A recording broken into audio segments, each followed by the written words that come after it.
hoje a Comissão de Transparência, Governança, Fiscalização e Defesa do Consumidor ouviu o presidente, o novo ministro, né, da Previdência Social, Volney Queiroz, e aí teve um momento muito interessante em que o ex-juiz, ex-ministro e senador Sérgio Moro fez uma série de questionamentos, Miola, sobre a responsabilidade do ministro da Previdência Social não ter,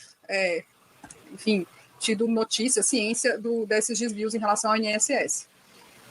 O atual ministro devolveu. Houve uma liberação de recursos bloqueados, descontados de aposentados, 34.487 de associados da CONTAG, isso em novembro de 2023. Vossa Excelência participou desse fato? Não participei e não tenho delegação aqui do ex-ministro Lula para defendê-lo. Mas, Vossa Excelência, voltar um pouco no tempo, ontem, por exemplo, eu estava assistindo o Jornal Nacional e houve uma denúncia de um servidor em 2020.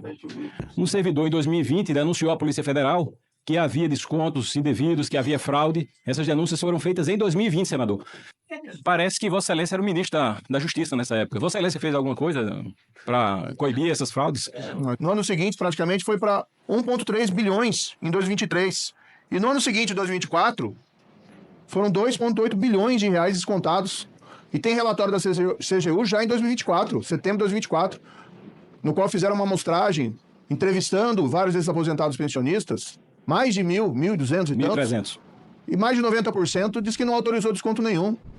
Por que foi editada essa instrução normativa 162 que acabou na prática facilitando essas fraudes, ministro?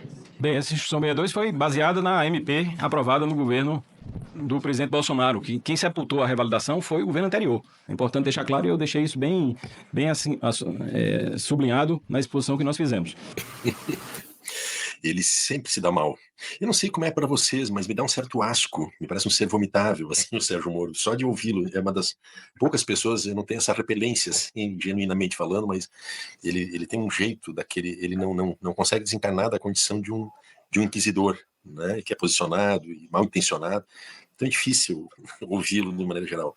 Mas o Moro, ele tem culpa no cartório, né? Está corretíssimo o ministro, porque em todo o processo que está acontecendo, ele começou lá atrás. Ele começou no Temer, né, as duas primeiras organizações que passaram a explorar essa modalidade de desconto sem autorização foram duas entidades criadas ainda no período do Temer, e depois das outras 9 entidades, 7 começaram a agir ainda no governo do Bolsonaro. Teve um pecado original cometido pela CGU, teve em 2023, quando poderia ter estancado esse escândalo. O governo não estaria respondendo por coisas que hoje está tendo que responder e esclarecer.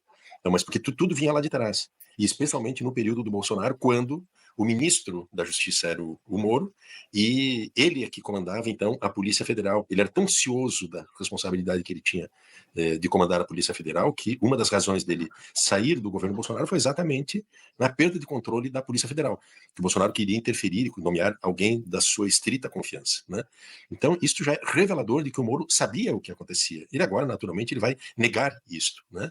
E, portanto, é uma responsabilidade inerente à função dele. Aliás, o Moro, ele tem muitos defuntos, não é, que, se começarem a ser tirados da vida público, ele pode comprometer a situação do próprio Moro. Por exemplo, o Adriano, aquele jagunço, né, que era o chefe lá do escritório do crime, que vivia em Cardenha, no Rio de Janeiro. Oi? É o Adriano Nobre, né? Adriano da Nóbrega. Da Nóbrega. Isto, que é uma situação até hoje misteriosa. O próprio Moro reconheceu que ele foi morto numa operação policial coordenada entre a Polícia da Bahia e a Polícia Militar do Estado do Rio de Janeiro, e ele disse que aquilo foi uma execução.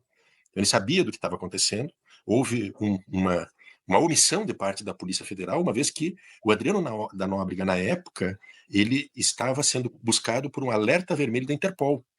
Então, o Sérgio Moro, ele é um personagem, né, que é estranho como é que ele continua ainda exercendo uma função, um cargo de senador. Ele deveria estar respondendo nos tribunais, juntamente com esses golpistas, eles também que promoveram esse desastre do país, levaram o país a esse descalabro total com a Lava Jato, deveria estar respondendo.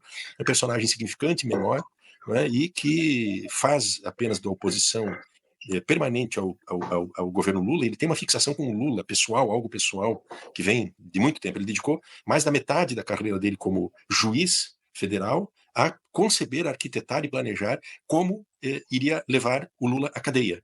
Isto o Onyx Lorenzoni revelou, né, claramente a trajetória do Sérgio Moro. Então, ele pensa que vai causar e acaba levando sempre bola nas costas, ele não tem capacidade de sustentação, né, dos seus posicionamentos no debate parlamentar.